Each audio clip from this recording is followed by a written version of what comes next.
집사님 이렇게 늦게 오셨고요. 또 우리 감사드립니다. 또 우리 집사님 모두에게 하나님의 은혜와 사랑과 또 행복과 축복이 있기를 다시 한번 간구하죠. 기도합니다. 할렐루야. 예, 사랑하는 교우님, 오늘 본문 말씀 통해서 데살로니가전서 5장은 재림을 준비하는 삶을 위해서 이렇게 말씀을 전하고자 합니다. 사도 바울께서는 옥중에 있으면서도 기뻐하라 이렇게 말씀하셨습니다. 왜 기뻐하라고 했을까요? 그의 삶은 너무 힘들었고 지쳤지만은 기뻐하라는 겁니다. 이것이 이의 삶의 큰 원동력이 된다고 말씀하시면서 기뻐하라고 말씀하고 있으면서 계십니다. 사랑하는 성도 여러분, 우리 모두가 사람도 기뻐하는 일이 얼마나 많을까요? 정말 기뻐하는 일이 우리는 많이 있는데 또 기뻐하지 못하는 일도 많이 있습니다. 근데 기뻐하는 일을 찾으면은 우리 마음에 의지가 넘치고 우리 마음속에 하루의 일과와 모든 일이 다 기쁨으로 돌아간다는 것입니다. 특별히 우리가 우리까지 찾아보면은 이런 말씀인 것입니다. 우리 총각청이 이제 좋은 여자를 만나서 남자나 그 여자가 좋은 남자를 만나서 서로 사랑을 나눕니다. 그렇죠? 이거 이상 기쁨은 없을 것입니다.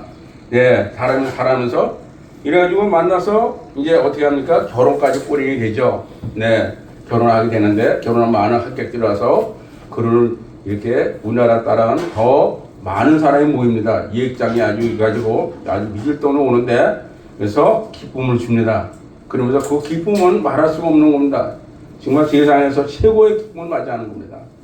또 거기로 끝나는 게 아니고 이제 애를 낳게 되면은 이제 엄마는 이제 처녀는 이제 엄마가 되고 또 총각은 아빠가 되는 기쁨을 맞이합니다. 이 기쁨은 여러분이 저나 살아와서 알겠지만은 정말 그 이상의 기쁨은 없는 것입니다. 세상 살아가면서 인간의 육신은 너무너무 기쁜 거예요. 정말 그 이상의 무슨 기쁨이 있겠습니까? 나에게 자녀가 생긴다는 그 기쁨, 또 엄마가 된다는 그 기쁨. 근데 그런 기쁨을 통해서 우리 삶을 정말 돌이켜보면은 기쁨은 말할 수 없는 것입니다. 그러나 살아가면서 또 어려움도 있겠지만은 그렇게 기쁨을 맞이하면서 우리는 살아가는데 그 기쁨 안에서 모두가 서로 행복을 누리게 된다는 것입니다. 자, 그런데 거기만 것이 아니라 또 고생하고 어려울 때도 있기 때문에 그 기쁨을 고생으로 담내할 때도 있는 것입니다.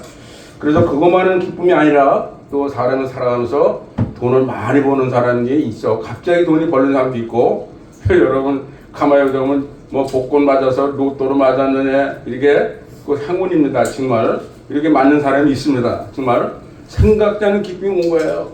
정말 뭐 돈이 그냥 갑자기 10억, 20억이 생기는데 그 이상 기쁨이 어디 있겠습니까? 이런 기쁨을 누리고 사는 사람도 있습니다. 근데 그 돈을 가지고 활용을 잘 못해가지고 결국은 기쁨이 시들어지는 일도 보게 합니다. 자, 그래서 높은 지위에 올라온 사람도 있어서 기쁨을 갖게 되고 정말 생각지 않은 일로 아까 말했지만 그리고 좋은 일이 만나서 친구들과 만나서 시간 가지 모르게 얘기하는 것도 그 이상 기쁨이 없는 것입니다. 우리가 그런 기쁨을 들고 사는데 그러네 그걸로만 기쁨이 사는 게 아니라 뭐 그렇게 영원히 행복하게 살 수 있으면 얼마나 좋을까요? 거기서 기쁨을 살게 되면은 계속 그런 일만 있으면 좋은데 그렇지가 않다는 겁니다. 살아오면 나쁜 일도 있고 좋은 일이 있는데 우리 하나님 자녀에게는 우리는 그거 이상 기쁨이 더 있다는 겁니다. 이게 더 중요하다는 겁니다. 할렐루야. 그래서 성도에게 기쁨은 무엇일까요? 이것이 오늘 본문의 말씀의 제목이 되는데요. 높은 권세나 명예가 있는 사람이 기쁨이 있는가 하면은 또 이 세상에 감동과 기쁨을 큰 것 갖고 살아가는 사람도 있습니다. 근데 이 모든 것이 오래가지가 못한다는 겁니다. 오래가지가 못하고 이제 고통도 오게 되고 고난도 받게 되고 힘들게 되는데 이렇게 되다 보니까는 그 사람이 삶이 이제 또 시들어지게 됩니다. 그래서 우리는 주님의 기쁨으로 살아가는 되기를 바랍니다. 할렐루야. 그래서 야고보서는 이렇게 말을 하고 있습니다. 내일 일은 알지 못하노라. 내 성경이 무엇이냐 너희는 잠깐 보이다가 거의 없어지는 안개니라. 이렇게 성경에 말하고 있습니다. 우리의 기쁨이 항상 있어야 되는데 그게 잠깐 왔다 가는 기쁨이지만 우리는 그리스도에 믿는 기쁨은 항상 있는 것입니다. 왜 그럴까요? 예수 그리스도 안에서 감사하며 기도하면서 날마다 아침 저녁 저녁으로 기도하기 때문에 우리 마음속에는 항상 기쁨이 넘칠 수가 있는 것입니다. 할렐루야. 예, 그래서 십자가에 주신 우리 은혜의 감사를 생각하면은 그 이상한 기쁨이 없어요. 그러니까 아침에 일어나면 기도하면서 기쁨이 같죠. 저녁에도 기쁨이 있죠. 점심도 기도하면서 그러니까 내 마음에는 항상 기쁨이 있을 수밖에 없다. 그래서 그리스도에 믿는 사람에게는 큰 소망과 꿈이 있게 되고 그리고 참된 기쁨이 넘치게 되는 것입니다. 그래서 오늘 본문의 말씀을 통해서 언제든지 우리는 그 기쁨으로 살아갈 수 있는 존재가 된다는 것입니다. 그래서 오늘 성도의 말씀 제목은 성도들은 기뻐해야 할 제목으로 저와 말씀을 전하고자 하는 것입니다. 할렐루야. 네, 그래서 우리는 맨 처음에 어떻게 기쁨을 가져야 될까요? 여러분, 하나님 말씀을 들을 때 우리는 모두가 기뻐해야 되는 것입니다. 아멘 한번 합시다. 아멘. 네, 하나님 말씀 들을 때 우리는 기쁨을 가져야 되는 것입니다. 이 하나님 말씀이 보통 말씀이 아니에요. 곰곰이 한번 생각해 보세요. 우리 인생을 생각하고 세상 사람들은 세상 사람들의 기쁨 같지만은 이 하나님 말씀에서 보배가 있고 그 말씀 안에서 내 인생을 개척을 해나가고 내 인생 나침반을 만드는 이 말씀인 것입니다. 그 이 말씀이 성경 안에 있는데 이 말씀이 뭡니까? 여러분 보배를 키운 게 책망도 하지만은 책망을 통해서 나의 인생을 만들어가고 이 성경 안에서 나의 길을 인도해 주신 것이 이것이 성경의 말씀이라는 것입니다. 그래서 요한복음 1장 말씀이 곧 하나님이라고 이렇게 말씀해 주시는 것입니다. 아멘. 그래서 성경 세상 사람들은 금방도 말했지만은 영화를 보거나 책을 읽거나 아니면은 모든 감동적인 걸 바랄 때 그 이상밖에 기쁨을 따를 수가 없어요. 그렇지만 우리 그리스도인들은 그거보다 더 멋진 것이 조금만 말했지만은 그리스도의 성령 안에 있는 이 말씀 안에서 기쁨을 드리는데 성경 그만 아까 말씀대로 항상 기뻐하라 했습니다. 사도 바울이 왜 그랬을까요?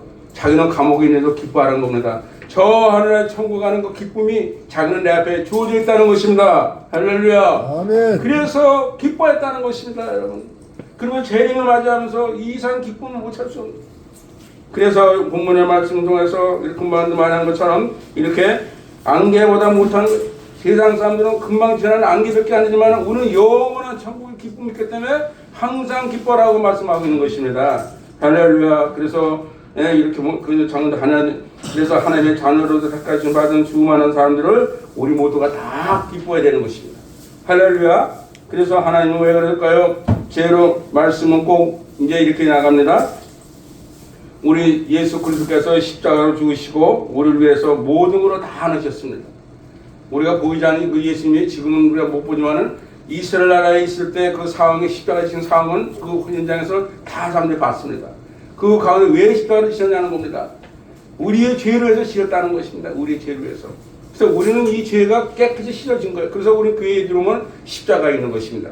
이 십자가의 우리 말미암아 부활의 기쁨으로 말미암아 이 예수 그리스도가 우리 위해서 모든 죄를 다 짊어졌기 때문에 우리는 기뻐해야 되는 것입니다. 할렐루야. 그리고 그로 말미암아 내가 제사함을 받게 됐고 그리고 나는 새로운 인생이 출발되는 겁니다.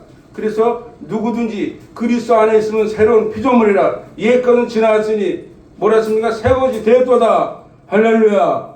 그래서 우리 모두가 새로운 마음이 되는 것입니다. 그래서 우리는 지금 택한 백성으로서 말씀 안에서 우리는 기뻐해야 한다고 말씀하시고 있는 것입니다. 그래서 우리를 위해서 죽을 수밖에 없던 우리 그리스도께서 참된 생명과 진리를 우리에게 주었기 때문인 것입니다. 할렐루야. 그래서 로마서 1장 6절 말씀 16절 말씀을 이렇게 말씀하고 있습니다. 내가 복음을 부끄러워하지 아니하노니 이 복음은 모든 믿는 자에게 구원을 주시고 하나님의 능력이 됨이니라. 저 유대인에게요 그리고 헬라인에게요. 아멘. 그래서 복음을 부끄러워하지 않냐고 사도 바울은 부르셨다는 것입니다. 왜? 자기 인생이 바뀐 거예요. 하나님 만나고 나서 자기 인생이 바뀌는데 306도를 바뀌었다는 것입니다. 그래가지고 그 인생이 어땠어요? 이스라엘 나라를 위해서 복음을 두고 이방인을 복음을 두고 그 고난을 당했지만은 그는 기뻐했다는 것입니다. 하늘나라의 소망을 다시 말하면 소망과 꿈을 갖고 그리고 천국 가는 길을 보였기 때문에 그는 기뻐했다고 성경에 말하면서 말해주고 있습니다. 또 그래서 다윗은 또 이렇게 기쁨을 표현하고 있습니다. 하나님의 말씀이 꿀송이보다 낫다. 꿀송이보다 낫다는 것입니다. 꿀이 얼마나 좋습니까? 여러분 꿀이 얼마나 달고 맛있습니까? 그거보다 낫다는 거예요. 어떻게 표현했습니까? 성경에는 시편 19편 10절에는 곧 많은 순금보다 더 사모할 것이 꿀송이보다 낫도다 하고 성경이 말하고 있는 것입니다. 이렇게 다윗은 기쁨으로 찬양하고 날마다 기뻐했다는 것입니다. 그래서 꿈보다 꿀송이보다 낫다고 이렇게 표현했는데 다윗은 참으로 온유하고 착하고 정말로 그런 마음에 항상 사랑을 넘쳐가지고 이스라엘 백성을 이끄는데 30년을 이끌어왔습니다. 그리고 전투에 나갈 때 앞자서 말을 타고 나가면서 앞에 갈 때 이제 군사들이 가고 옆에서 이제 그 백성들이 쳐다볼 거 아닙니까? 그럼 박수 치는데 한 사람이 저 앞에 가는데 쓰러져서 있는 것입니다. 남들은 다 돌아보지 않은데 이 다윗 왕이 딱 싸워서 나오면서 쳐다보고 있는데 보니까 쓰러져 있는 것입니다. 그러면서 막 정부랑 싸우러 갈 때에 거기서 내려가지고 그 쓰러져 있는 백성을 끌어안고 그를 군인 보고 이렇게 실어라 그래가지고 실고 데려갔다는 이 말씀이 있습니다. 여러분 그런 대시 그런 사랑과 은혜 충만함이 그 싸움으로 나가면서 가지도 있을 때에도 그런 마음에 온유한 마음으로 백성을 사랑하는 마음이 있게 그는 하나님이 주셨고 그리고 하나님께서 그 은혜로 이스라엘 백성을 이끌어가는 30년 동안의 큰 축복을 누리는 역사가 되었던 것을 우리는 보여주고 있습니다. 그것이 곧 무엇입니까? 예수 그리스도의 그 사랑이 있기 때문에 그런 마음을 했고 그는 기쁜 마음이 그렇게 있기 때문에 그렇게 할 수가 있었던 것입니다. 할렐루야. 아멘. 그래서 우리는 예수 그리스도의 탄생을 우리는 기뻐해야 되는 것입니다. 예수 그리스도는 이 땅 오셔가지고 우리에게 뭘 주셨습니까? 이스라엘 백성 다 쓰러져가는 그 고통 가운데서 가난을 부하게 해주셨습니다. 또 병자를 고쳐주셨습니다. 기적을 베풀어 주셨습니다. 만왕의 왕을 고치시고 천국 건설하기 위해서 예수님께서는 죄에서 구의 세계를 공헌하시고 죽음에서 다시 부활하시고 우리의 산 소망을 주신 분이 곧 예수 그리스도라는 것입니다. 할렐루야. 그래서 그를 기뻐해야 되는 것입니다. 우리는 그 기쁜 마음이 내 마음이 웃지만은 내가 그걸 곰곰이 생각해보고 내 사랑을 돌아볼 때 내 마음의 기쁨이 넘칠 수밖에 없는 것입니다. 할렐루야. 저는 먼저 말씀드렸지만은 정말 지금까지 목회하면서 또 지금까지 살아오면서 곰곰이 기도할 때가 있습니다. 그럴 때마다 정말 하나님께 얼마나 감사한지 모르는데 정말 돌이켜보는 인생을 돌이켜볼 때 정말 나같이 죄송하지만은 가난하게 살고 힘들게 살고 정말 아무것도 없는 저에게 하나님이 이렇게 부하게 하시고 먹이 입히시고 또 좋은 직장에서 그렇게 24년을 근무하게 하시고 반장으로 일하면서 부하를 하면서 세상에 부럽지 않은 직업을 갖고 살게 하시고 또 남은 여생에는 하나님이 저를 이렇게 늦게나 목회에 세우셔서 목사라고 세우셔서 하나님이 영광 돌리고 하나를 가진 길이 어르시니 이 다윗과 같이 아니면 사도 바울 같은 그런 인생을 제가 살았다는 것입니다. 정말 지금까지 생각할 때마다 너무너무 감사드려서 여러분들한테 정말 이런 말씀 한번 드린 것입니다. 그래서 하나님 살아계시면 분명히 있습니다. 그래서 내가 어떻게 하냐에 따라서 하나님은 나를 인도하시는 것입니다. 할렐루야. 여러분 모두도 그런 기쁨이 넘치는 하루가 되시기를 주님 축복합니다. 아멘. 그래서 오늘 본 말씀에는 이렇게 말하고 있습니다. 또 그래서 둘째로는 우리는 예수님의 고난에 대해서 말씀하고 있습니다. 예수님은 고난을 위해서 기뻐했습니다. 예수님 금방 말씀한 대로 십자가를 지시고 우리를 위해서 모든 것을 다 앞서가셨는데 그걸 다 감사했다는 것입니다. 그리고 기뻐했다는 것입니다. 그래서 사도 바울은 아까 말씀한 대로 복음을 전하다가 수없는 매를 맞고 심지어 죽을 고비를 받았습니다. 말하자면 간단히 고난을 당했다는 것입니다. 이런 매를 맞고 죽을 고비까지 맞은데도 그는 기뻐했다는 것입니다. 사도행전 14장 19절 말씀은 이렇게 얘기하고 있습니다. 유대인들이 안독교회와 이련에 와서 물으며 충동하니 그들이 돌로 바울을 쳐서 죽을 줄 알고 시여로 끌어내치니라. 그러나 바울은 복음을 전하는데 멈추지 않냐고 그게 죽음을 당하고 어둠을 당해도 그는 절대 멈추지 않냐고 더 복음을 들고 나서 고난을 위해서 십자가를 지고도 그리고 그 연단을 당하면서까지 그는 하나님 앞에 감사하면서 고백하며 복음을 전했다는 것입니다. 이것이 왜 그럴까요?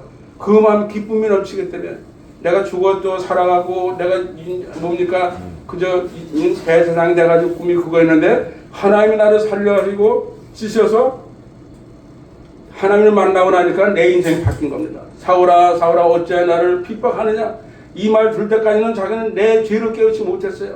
근데 그 말 듣고 난데 하나님이 눈을 멀게 해버렸어. 딱 눈을 보고 나니까 그 인생이 보이니까 아무것도 안 믿는데 그대로 자기 죄를 뉘우치게 된 거야. 네 입술한테 다시 그렇게 보면서 자기는 하나님을 만나게 된 겁니다. 그러나 그때부터는 자기 인생이 바뀐 겁니다. 야 하나님이 나를 살렸어. 그러고 나가서 복음 들고 나가서 나갈 때마다 기적이 일어났습니다. 안진병을 고쳤습니다. 간수들이 세살이 물려있는 분이 열렸습니다. 이걸 보면서 많은 사람을 구원을 시키는데 하나님이 이 사도 바울 그래서 그렇게 큰 역사가 일어나게 하셨다는 것입니다. 그래서 우리는 골로새서 1장 24절 말씀에 이렇게 말씀합니다. 나는 이제 너희에게 위하여 많은 고난이 괴로움을 괴로움을 기뻐하고 그리스도의 남은 고난을 그의 몸된 그를 위하여 내 육체 모든 것을 채우리라. 할렐루야. 사도 바울은 그래서 자기 몸체 위에 모든 것을 채웠다는 것입니다. 그의 인생은 너무너무 멋진 것이었습니다. 그리고 사도 바울은 이상을 볼 때는 참으로 어리석고 자기는 미친 사람같이 사람들이 보았습니다. 저 사람이 뭐 저렇게까지 전도를 하고 그렇게 복음 들고 다녀야 되나. 그렇지만은 자기는 생각이 그렇게 달리지 않았다는 것입니다. 왜? 하나님을 만나게 된 것입니다. 그러나 사도 바울께서는 위에서 고난을 받으면 그걸 기뻐했다는 것입니다. 그리고 어리석은 사람이 아니라는 것입니다. 왜? 하나님 만나서 천국감을 받기 때문에 그는 누가 뭐래도 하나님 앞에 기뻐하고 어려움을 다 극복했다는 것입니다. 자, 말해서 사도 바울은 운동선수가 승리하기 위해서 고된 훈련을 참던 것처럼 그리고 사도 바울은 그런 어려운 가운데서도 하나님의 영광을 받기 때문에 아까 말한 대로 삼진청을 올라서 하나님 만난 것처럼 나는 공부하자라 늘 그러면서도 삼진청을 보는 그 사도 바울이기 때문에 하나님의 영광을 받기 때문에 그는 어떻게 해요? 그렇게 기뻐했다는 것입니다. 그래서 로마서 8장 18절 말씀에 생각하건대 현재는 고난을 장차 우리에게 당할지라도 영광을 비교할 수가 없다고 이렇게 사도 바울은 말하면서 수많은 사람의 고난을 참아내기를 격려하고 감옥에 있으면서 기뻐하면서 살으라고 항상 기뻐하라 이렇게 말할 수가 있었던 것입니다. 할렐루야. 믿습니까? 그래서 따라서 주를 위하여 고난받는 것이 이제 그걸로 끝나는 게 아니라 주를 위해서 고난받아도 우리는 우리 성도를 위해서 그 고난을 이기는 우리 삶이 되기를 주의 이름으로 축복합니다. 아멘. 아멘. 그래서 여기서 욥기서에 보면 23장 10절 말씀에 이렇게 얘기합니다. 그러나 내가 가는 길을 그가 아시나니 그가 나를 단련한 후에 내가 금 같은 사람이 되기를 원하노라 하고 성경에 말하고 있습니다. 이 욥이 얼마나 고생을 했습니까? 여러분 생각해 보세요. 욥 같은 인생을 산다면 최고로 멋진 인생인 것입니다. 욥은 하나님의 제사장으로서 가정에 부하고 세상에서 부럽지 않은 사람이었습니다. 우리 하나님은 사탄도 천사도 그리고 다 주관하시는 거기 때문에 사탄이 그렇습니다. 와서 욥에게 하나님께 물어봅니다. 하나님, 욥이 저렇게 잘하고 있었는데 참 부럽습니다. 그러니까 그래, 그 욥이 잘하고 살지 하나님 잘해주는 거 아닙니까? 그러니까 아니야. 본인이 이렇게 잘했어. 오늘 고운 말씀 그 얘기를 하는 겁니다. 그러면서 그렇게 부러워하지 않고 금 같은 훈련을 하나님 훈련을 시키는데 별을 치고는 다 당했어요. 자기 집 다 식구가 다 죽는 그런 아픔을 당했습니다. 그렇지만은 절대 하나님 배반하지 않았다는 것입니다. 만약에 내가 기쁨이 없고 감사가 없으면 하나님 배반하고 세상 나가는 데는 얼마나 많습니까? 예수 믿고 잘 있다가 잘못되면은 세상 나가는 사람이 절반입니다. 절반.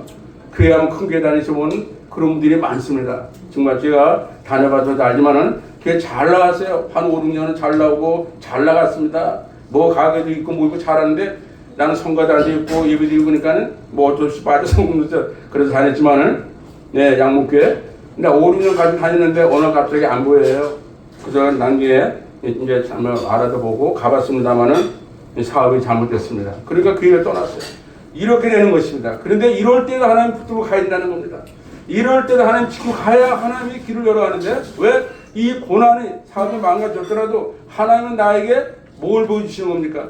연단을 보여주시는 겁니다. 연단과 고난. 네가 이렇게 했지만 이 가운데 너를 이끌어 갈 텐데 이 고비를 넘었으면 더 좋은 일이 보인다는 걸 확실히 알지 못하면 몰랐던 게 알았다면은 아마 그렇게까지는 안 했을 것 같습니다. 그래서 아마 욥도 그런 어려운 가운데서 금 같은 순간이 다시 변했다는 것입니다. 사랑하는 성도 여러분, 그래서 우리는 그리스도 부활에 참여하는 모두가 되기를 바랍니다. 그리고 빌립보서 3장 1절 말씀에는 내가 그리스도의 부활한 권능으로 그 고난을 참아고자 하니 죽음의 으로 본을 받아. 아멘. 그 생명의 멸류관에 우리가 기뻐할 것입니다. 계시록 2장 10절 말씀에는 너는 장차 받을 고난을 두려워하지 말라. 볼지어다 마귀가 가장 차가운 데서 몇 사람을 던져 시험을 받게 하리니 너희가 40일 동안 환난을 받으리라. 내가 충성하리라 그리하리라. 그래서 내 생명을 받으리라. 할렐루야. 아멘. 그래서 우리는 생명의 멸류관에 주어져 있습니다. 여러분, 그래서 이걸 바라보고 우리는 기뻐하면서 살면서 고난도 당하고 내 직업에 어려움을 당하고 힘들어도 하늘나라의 소망을 바라보기 때문에 우리는 기뻐하면서 이 생명의 멸류관을 받는 이 기쁨에 우리는 살아야 한다고 성경이 말해주고 있는 것입니다. 그래서 오늘 베드로서를 보면서 이렇게 합니다. 베드로도 여러분 보다시피 참으로 얼마나 그 마음이 참으로 연약한 사람입니까? 하나님의 베드로만큼 사랑하는 사람도 없습니다. 베드로에게서 베드로가 우리에게 주신 고난을 우리 베드로는 기뻐했다고 낭송하는데 베드로가 축복하는 사람이 별로 없어요. 성경에 보십시오. 뭡니까? 어부를 앉혀서 불러서 그를 인생을 바꿔가지고 300도 바꿨습니다.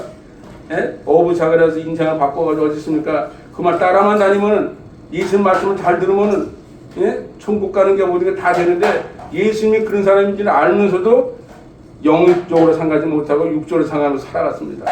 기적도 베풀어 주셨습니다. 고기를 하는 것도 모여 주셨습니다. 이런 사람이 있습니까? 이 세상에? 맞아, 우리가 성경을 보고 있지만은 우리도 그런 마음이 있다면 그걸 봤다면 우리 생각이 어떻게 됐을까요? 감동에 한번 생각해 보세요. 베드로만큼 인생 바꾼 사람이 없습니다. 그런데 그는 그렇게 생각하지 않았습니다. 그리고 인간의 생각으로 살다 보니까는 예수님이 그저 우리의 만왕에 오셔가지고 천국만 인도해 주는 알지 세상을 변화시키는 얘기 못 들었다는 겁니다.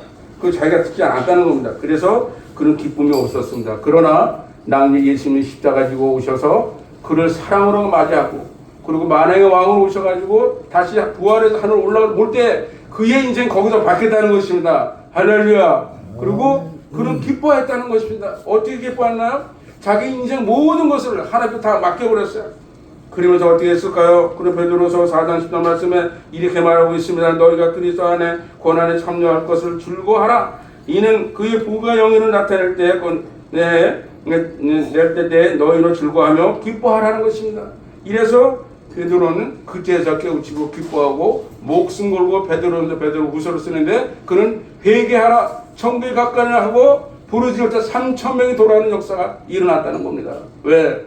이제서 자기 인생을 모든 하나님에 맡겼기 때문에 맡겨 기도하니까 하나님이 그렇게 쓰시는데 기뻐하라. 그러면서 우리는 찬송 부를 때 그 많은 찬송가 있죠. 기뻐하라 경배하세 영광의 주 하나님. 이렇게 우리는 기뻐하며 할 때 이 마음속에 정말 하나님과 같은 마음속에 있는 여러분 되기를 주임으로 축복을 드립니다. 할렐루야. 그래서 우리 주님이 제일만 준비를 통해서 고통과 핍박을 받는 모든 근심을 악을 선으로 이기고 주님 오시는 날까지 기뻐하라고 말씀하고 있는 것입니다. 할렐루야.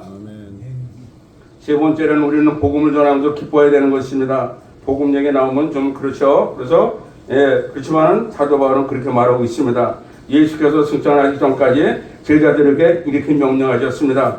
어떻게 땅까지 복음을 전하라.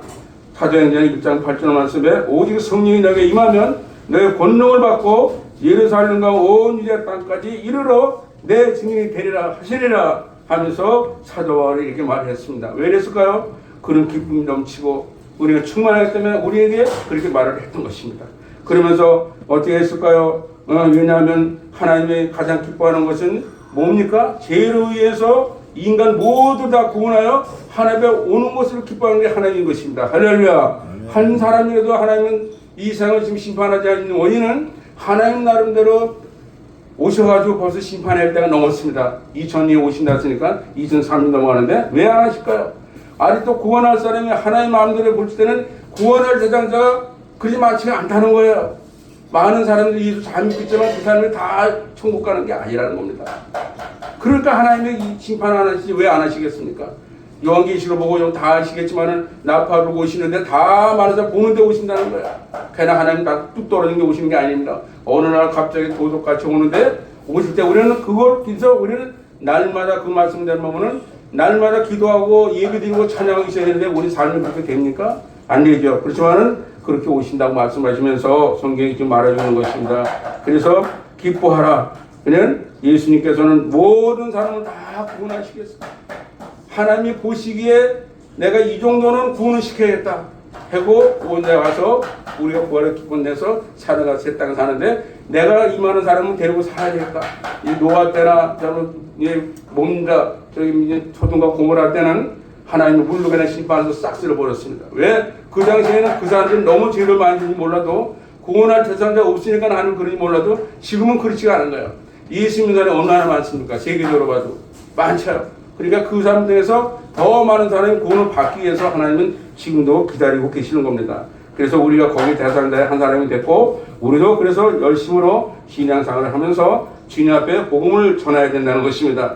누가복음 15장 6절 말씀에는 이렇게 얘기합니다. 집에 와서 그 법과 이웃을 부르시고 말하되 함께 즐거워하나니 잃은 양을 찾아 잃은 양을 찾아내었도다 하니라. 하나님 잃은 양 뭡니까? 성경을 통해서 여러분 보지만은 예수님께서는 아홉 마리 양 중에 한 마리 양을 찾으시기 기뻐하시는 분이 예수님인 것이었습니다. 할렐루야. 그래서 그 대상자가 누굽니까? 바로 우리였던 것입니다. 우리가 이 와서 예배드리고 찬양하는 것입니다. 그래서 한 마리 양이 얼마나 귀한지 모릅니다. 예수님께서는 이렇게 합니다. 복음을 전할 때에 회개하라 천국이 가까이라고 말씀드렸고 그러고 나서 어떻게 했어요? 의로에 핍박하는 자를 복이 있다고 말씀하고 천국에 그릴 것이라고 말씀하였던 것입니다. 그리고 기뻐하고 즐거워하라 하늘의 상금이 크니라. 할렐루야. 이렇게 복음을 전할 때 예수님은 그렇게 전하셨어요. 기뻐하고 즐거워하라 하늘의 상금이 크니 있느니라. 그래 예수 믿어라 이러면서 복음을 전하겠다는 것을 말씀해 주고 있습니다. 사랑하는 성도 여러분, 사도 바울께서 제 이름을 기다리는 그 성도들에게 기뻐하라고 다시 말씀하여 주셨습니다. 말씀 들을 때 우리는 기뻐해야 되는 것입니다.